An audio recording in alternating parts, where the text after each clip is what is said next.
Alright people, you know say on the road TV. Today we have two special guests coming from the group, the amazing group Black Rhino International Sound. They travel the world from Jamaica, America, UK, Ibiza. Yo, welcome them to the studio. We have Richie over here on the right, sorry, on the left. I know my direction. I will have Q. Look at Q. No, I call it Q. I joke. You know, and we have Q on the right people. Just to get into it, you know, I want to make you feel at home, you get me? Yeah, man. As, you know, say a Jamaican, we're loving people, yeah. You know what I mean? So like, tell us about, you know, your journey here to Jamaica, how you find it. Matter of fact, your first time in the Caribbean? No, I've been coming to Jamaica since 1996. 1996? Nearly yearly. Some years I've missed a few, but nearly yearly I've come here since 96. So you have basically an idea, a feel of the Caribbean people, man. Yes, Jamaica's culture is ingrained in me, and my family are Jamaican as well, so you know, I cast myself as part Jamaican as well. Part Jamaican. Same for you, took you? Yeah, the same. No, I haven't been. Remember, I'm only 21, so again, I wasn't even born them time. But I'll be coming. Like, I don't know when. From I was little, my family been taking me over. But recently, I stayed here on my own, like not in the hotel. You get me? Like actually doing Jamaica life. You know what I'm saying? I stayed for like 3 months. Last 2024 till 25. And yeah. So how you like it here though in Jamaica? Love Best place. Love it. Best place. Absolutely love it. What like your favorite spot so far? Personally, my favorite area in Jamaica is Kingston. It's Kingston. I don't know, Kingston just got a vibe and energy what I'm drawn to. But the whole of Jamaica is beautiful, but Kingston is a place where I like to frequent a lot. Yeah, like any food? Question for both of you. Any food like, you know, take on the interest so far? Jamaican food. All Jamaican food. All Jamaican. Apart from pork. Apart from pork, yeah man. That's same, but obviously I can't even eat seafood in it. I'm allergic to seafood, so I can't eat no seafood. What hope say, you know, say nobody know, you know, come and spice up. Yeah, man. You gotta be careful when you're buying food from certain places that the food doesn't get contaminated with Sumarone. I love. So we like it though. We like it. Say, you know, yeah. This is good for you, you know, because a lot of persons outside, you know, overseas, you know, they might take a liking to Jamaica. Yes. Jamaica have been, you know, brought up in conversation with crimes and so and so. But like, when you know what you do out here, good vibes, the people them love it. I love that. Right? The way the people them with a care feel. Sometimes I want to call them no. But more while them that, they might look out for man. The people them unity. But speaking of unity, we want to touch upon the group. So I have a big idea. Both of you are DJs. Yes. And like, for how long have you been a DJ? And also where this, you know, this passion for it come about? I've been playing music since, to be fair, I've been playing music since 1998, but that was a different genre of music at that point. I was playing like house and garage music and jungle music. This is like a UK genre, but it's kind of got big and gone worldwide now. At that time, leading up to probably about the year 2000, there was a lot of violence and trouble around that genre of music, so DJs was finding it hard to get bookings at that point, or the bookings was always there was a lot of police involvement and things like that. So at that point I said, you know what, I need to kind of move away from this genre and move to another genre. And I thought, why didn't I start at reggae and dancehall at the start? Because it's always been in my blood. So that's where I started, to be fair. Reggae and all that. Same for you too, Q. Yeah, but what, like, you know, your angle on it, what music, what really, you know, motivate, inspire, really get into it? Now, what inspired me was I was younger and I used to be around, like my family were around his family, and he used to DJ. So I used to sit around the system, feel the bass, feel the music, you get me, feel the passion. And yeah, from then I turned like 13, and then from 13 I started taking on music, like get into DJ, actually do the, you know what I'm saying, not just chill by the speaker, actually play, yeah. Play it on. Yeah, so Get into it. you know, with our age, we know our age, me and you, sir. So Yeah. in school out here in Jamaica, I'm not sure if overseas as well.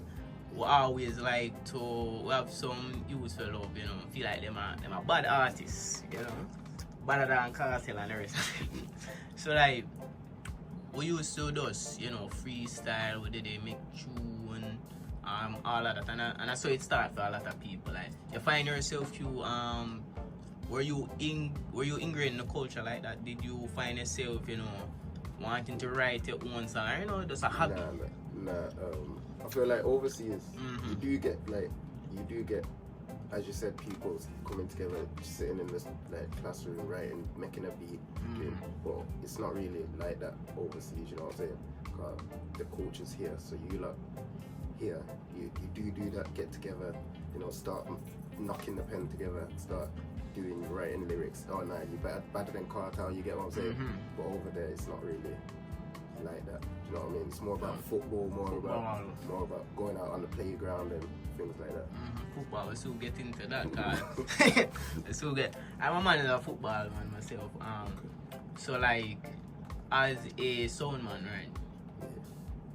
Have you how the engineering aspect of it, like, you know, the beat, you know, find the right beats, like how would you know, say this are the right, you know, tempo, pitch, all of them things, like get us into that.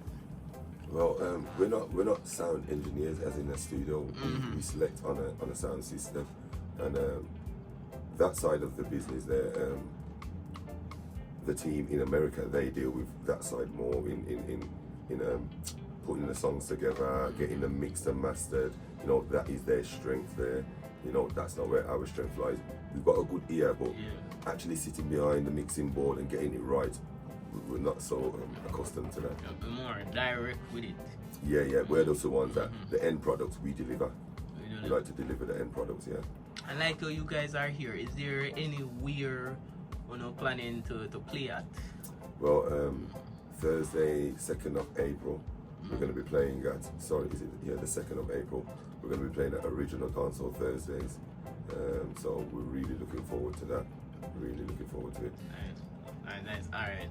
So when I get into the football, okay. And I mentioned before football, you know, say over there in UK football is a big deal. It's a culture, you know, it's a job for most.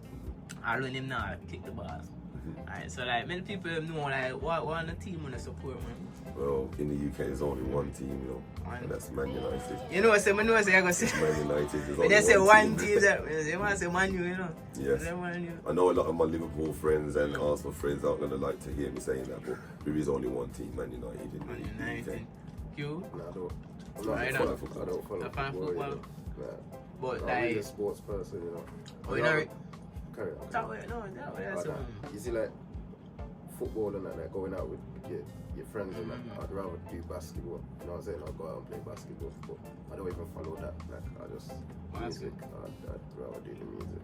Basketball, so you know, say me for one, basketball is always something which I want to try, like, you know, getting calls. I just know the big teams. I mean, there, Warriors, you know. Bulls. I like to say, whatever team, LeBron James. Okay. I'm not surprised, Miami, Cleveland, then the Lakers now. So, I will come off of that now. I want to talk about I want to delve into the music. Because you know, say Underwood TV, we're all about that, right? And you guys as well. So, in today's world, alright, with, you know, AI and all of them things, you know, I run. And recently, far back last year or something, find out, say, you know, a lot of the musicians, them get into it, you know, they try to keep up with the technology. But maybe a lot of persons don't really, you know, quite, you know, like it and take to it. The fans them to, you know, So like, what are you guys' take on that AI in music? Okay, I was watching a music video the other day. I won't even call the artist his name, but he's a well-known artist, Jamaican artist, and he had an AI video. Now, I thought to myself, I know that artist isn't incarcerated, so I know that they're on the road. You get me? So they can easily do a music video. But to see the AI video, which looked pretty good, it looked good. I was just thinking that it's taken away that the essence of the whole, you know, putting out a music video. It used to be a thing where people come together and there's a vibe, there's an energy, and yes, and then you produce your video. You're gonna have a producer, somebody who's gonna say, okay, this is what you're gonna do, or this is what you're not gonna be doing. But with the AI videos now, you can make an artist do anything in there, and I think it's probably a bit more cheaper for the artist to do the AI videos than actually go out there and do a video. And like as a human being, if you know what I mean. You feel like the passion gets taken out of the way. Yeah, that's one of the big things. That's one of the big things, and you know, only time will tell how effective it is. You feel like there is any way this will replace musicians out there? I was gonna say, I feel like AI, it will make the connection. You see, like the video, as you have to say, you have to have a photographer, somebody like your artists, your dancers, like different things. Whereas now you just go to the computer and it's there. You don't need to see no man, no piano, no. You get what I'm saying? So yeah, like what's it called? Like what? They're taking the passion completely out. The passion. And another thing is, as he was saying, you know, you usually hire some dancers or you hire a car, and people are making money out of it. You know, like when you do a music video, other people get to benefit as well, because if you have to hire a car, the company who owns the car, they get to make some money because you're hiring the car from them. If somebody has a company what has dancers and you hire their dancers off them, the dancers get to make money. So now all these people aren't getting to make that money what they used to make no more. So then maybe you have to start looking in other areas to start making money, because AI is slowly but surely kind of taking over. And for Black Rhino, for the whole team, do you feel like it will get in the way of you guys' the goal that you want to reach in the future? I don't think it will get in the way of the goal, because we only ever get the end product. So when the artist has done his music video or not, and puts out his song, we get the song at the end, and then it's for us to present that song when we're in parties or a dance, you know, to get the party pumping. So I don't think it will affect us that much, probably for a long time, until someone designs an AI tool what can actually go in a party and be a DJ. then we're in trouble. Yeah, then we're in trouble. No man, that not go on for no man. You know, these days you can never say anything. But touching on that, for about you, Richie, Q, you know, looking back from where you started, you know, where you're coming from to this point, how has that journey been, and where you hope it to take you, even not just locally out here in Jamaica, but international wise? I can tell you, man, being on Black Rhino from the start, it's like it has been an up and down journey. When I first started on the sound, we was the first sound in Birmingham, UK to play strictly CDs. When we started playing music, most of the DJs still had records. Some of them had a few CDs, you know, 10 or 20 CDs, but majority of records. When we started, it was strictly CDs, so a lot of people used to look down on us. They used to say, like, I want to little CD DJ, yeah, things like that. Yeah. And then Serato and then things came out, and we started Serato from probably 20 years ago, where DJs, you know, them times, Serato was like AI to DJs. When the source with the Serato, I wanted them digital DJ, yeah. Until over time, everybody's starting to use Serato. Everybody's more or less a digital DJ. So like, we had a lot of struggles in the start. People didn't want to let us through the gate. We had to actually climb that gate.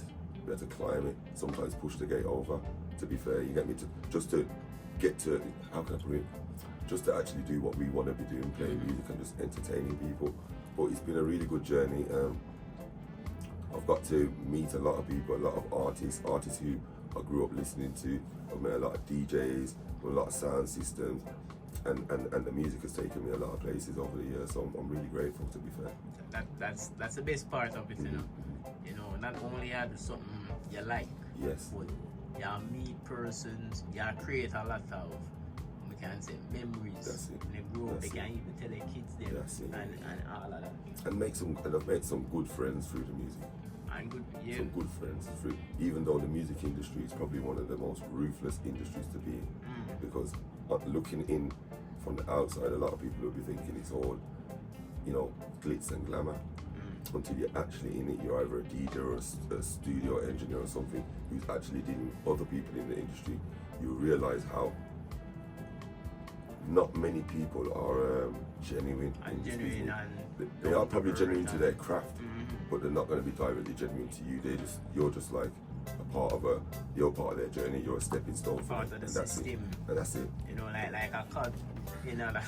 But you can't let that deter you. If you want to get something in life, it's never ever going to be easy. You just have to work hard. And as you said, music is a hobby to me. It's never been a thing where I said I want to be a DJ to make money from it. I just love playing music. I love everything about music. So if I can make money off it as well along the way, that's just a bonus. So, for both of you, what you feel, you know, when it comes to doing something creative? You think it's money first, or way I get out of it, or is it just, you know, from your soul, the passion from there? Where you feel is the right road for a man where he not have nothing right now, but he want to get into it? If somebody who hasn't got nothing right now, it's not really hard, you know, to be fair. You know, downloading music is free. It's free. The most a man would have to buy is probably a laptop and a controller, which does cost money. But if you have got access to things like that, you know, just go out there and start playing music. Even if it means the easiest thing you can do is turn on your music in your bedroom with your TikTok and start building a little following from there. And then when you start getting more confident, you can actually step out and going into parties and clubs and things like that. But anybody who wants to do, just go for it, man. It get really easy, you know, with all of these social media platforms and all technology. Anybody can know, just get up and essentially be famous. Anybody, overnight. Overnight. And you see it with the artists as well now. Like, do you remember?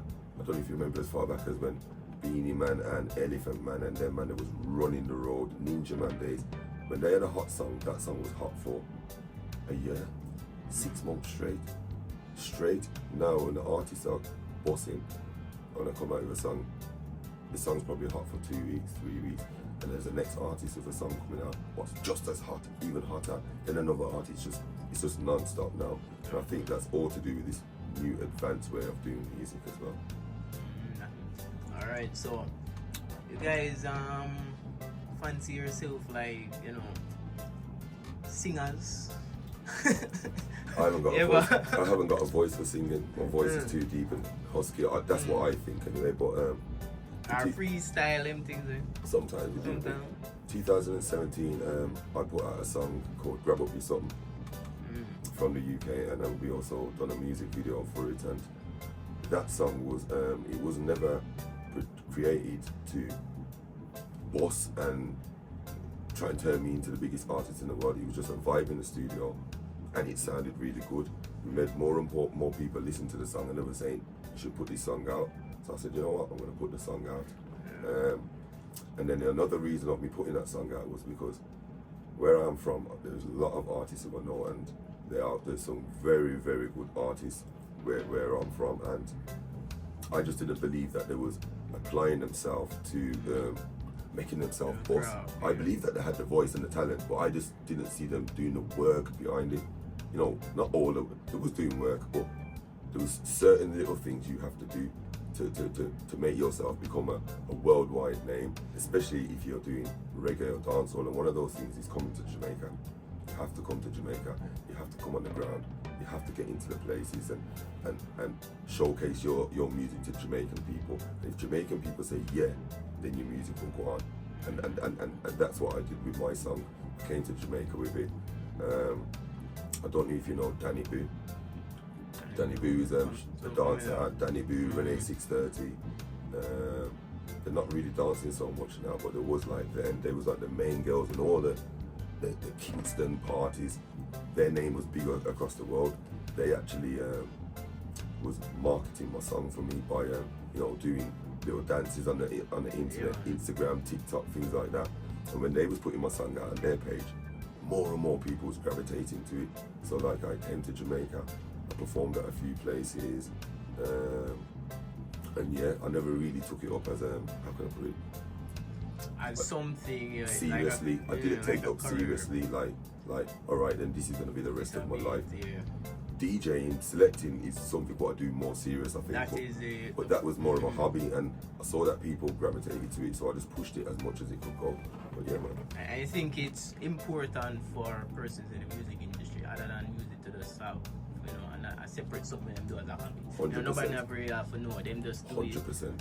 it. You have to have more than one craft, because anything can happen where the income isn't coming in from that craft no more, so you always have to have something to fall back on. And education is a must. Is the key. Is the key. It is the key. Definitely. Alright. What you don't want to say to your younger self? You are no, as a big man, you don't want to say to your younger self. What you don't want to hear, begin that drive there to say, yeah, you make it. And for both of you, we'll start with you first. What I would say to my younger self is nobody's perfect, and we all make mistakes. I've made mistakes during my journey of being a DJ. What has caused me to, how can I put it, lose out on certain opportunities, what could have helped put myself and also Black Rhino as a whole, as a collective, in probably in higher positions, but nothing don't happen before its time. So the only thing I'd say to my younger self now is I'll try and talk to my younger self not to make the mistakes what I have made. That's the best advice I could give my younger self. Show them where, don't make that mistake, because it's not going to be no good for you. Even though I'm still here now, just don't make those mistakes. Alright, perfect. Q? All I gotta say is, brother, I'm 21. I'm young, you get me? I don't got my younger self. This is my younger self. This is my younger self right now. And you know what? And see, and I'm good right now because I'm here. Look, I'm in Jamaica. I'm doing travels. There's sound, you get me? There's things. People aren't doing this, as Rich said, with the artist thing, even with the music, with the DJing. You get me? You gotta be in the ground, doing your thing. Not even on the ground and in hotel. On the ground, you get me? Like, look, we're in the studio. You would have been doing tourist things. You get what I'm saying? Instead of doing actual, real things to do with what you want to do, your passion. And just to add, you see the question. What you said was, what would I tell my younger self? I kind of tell my younger self because I see a lot of myself in Q. I see a lot of myself in Q. When I see how he behaves and certain little things, I say, I remember me being like that. So if you ask him, I always try and give him the best advice as possible. I would never tell him what to do because he's his own big man. But I would always advise him and tell him the reasons why I'm saying it. And trust me, he makes good choices. I like that older brother. That's it, man. That's it, bro. That's it. We need them people in our life, because right now a lot has happened and enough people. It's been a rough year, and even last year with the whole Hurricane Melissa and a lot of people have lost a lot, So what I want to touch on is how has that really, affect folks at Black Rhino? I'm glad you went there, because Hurricane Melissa, it was devastating for Jamaica, and there's a lot of people who was affected across the world. Even though we wasn't here on the ground, we was feeling it.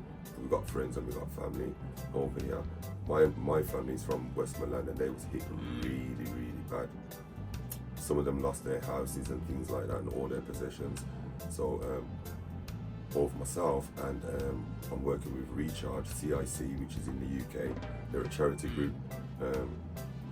We came together and we collected donations from the wider community, That's you know. nice. And let me tell you something, it wasn't just black people who was donating, it was white and it was Asian and black And we people. love Everyone came in and Unity. we collected so much stuff, and we sent those things down last year, December, and we sent them, and it's only now it's clearing, which is part of the reason why we're here in Jamaica now, not only to play on Dancehall Thursdays, but mainly to collect the stuff from the wharf and start distributing out the donations to people in Jamaica. And give back. So Yes. this is a important project for you guys. Yes, it is seriously.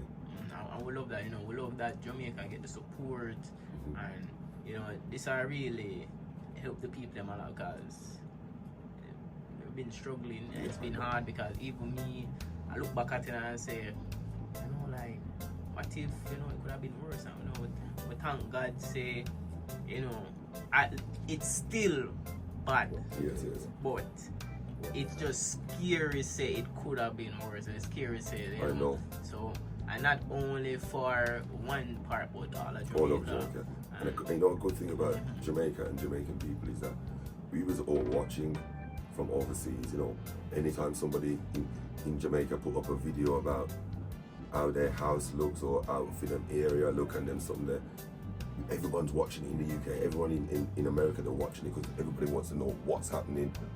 And one of the greatest things is that I saw was Jamaican people was never ever down, even though that situation happened. When there was people who putting up videos, they were still, how can I put it? They were just glad that they had life, and from they had their life, they was just happy. And I was just thinking, you know, if I was in that situation, I probably would be really upset and stressed out. But Jamaican people actually got on with it, and they've done what they could do to just keep moving on. And I know that they didn't get as much help from the government in Jamaica like how UK government would help UK citizens, but they still made it through. Even me being here now, and I'm driving around and I'm looking around, and people are just carrying on with life. But you would never know there was a hurricane here. Because that's the thing with Jamaican people, it's like once you have life, That is it. you have everything. Yes. You know, once a life. Alright. So here on the road, you know, like for the I look at thing where we ask persons like their favorite artists and all of that sort. What I'm interested for know is why you that say is the most interesting, you know, type of music ever I listen to. You know, Interesting. yeah, we could have say weird or so. You know, what the most weird music? I would say the most interesting music to me now. I wouldn't say was it really interesting. Oh, I'm not going to use the word interesting. The music, what I think, which is so different, and it's like you either like it or you don't like it. But somewhere along the line, you find yourself drawn to it. Is this new trap dancehall music? I didn't bun it out at the start, but I was saying nah. But over time, I've actually come to start enjoying it. Not all of it, but I actually have started to come in to enjoy trap dancehall music. Reggae music is probably one of the best music you can listen to. No violence. It's all about peace and love, and it makes you feel good. Yeah. Dancehall will always make you dance and enjoy yourself, but this trap dancehall, there's something about it. Everyone's got one song in trap dancehall what they like. Even if it's an artist, there's one song what everybody likes at least. I don't know what your song is or his song is, but everyone's got one song in trap dancehall what they like. Even big people. Even big people. Alright, for you, why your, you know, Jamaican, you know, local, why your favorite, you know, local artist here in Jamaica? In Jamaica?